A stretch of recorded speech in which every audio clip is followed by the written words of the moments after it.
നമസ്കാരം. സുഭാഷിതം. പരോപിഹിതവാൻ ബന്ധുഃ ബന്ധുരപ്യഹിതഃ പരഃ അത്യർത്ഥം ദ്വേഷിതം വ്യാധേർ ഹിതമാരണ്യമൗഷധം. ഇതിൻ്റെ അർത്ഥം, ശത്രുവാണെങ്കിലും ഗുണം ചെയ്യുന്നവൻ ബന്ധുവാകുന്നു, ബന്ധുവാണെങ്കിലും ദോഷം ചെയ്യുന്നവൻ ശത്രുവാകുന്നു. വ്യാധിക്ക് ദുസ്വാദുള്ള ഔഷധം പോലെ.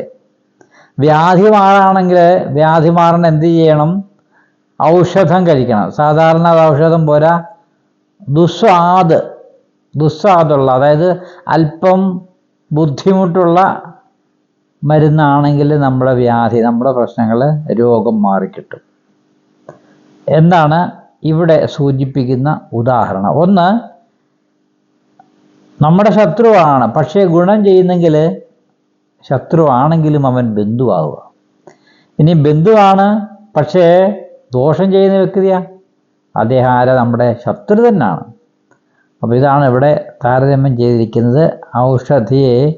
ഔഷധത്തെ ദുസ്വാദുള്ള ഔഷധമാണ് നമ്മുടെ വ്യാധി മാറാൻ ഉപകരിക്കുന്നത് എന്ന് സാരം. നമസ്തേ.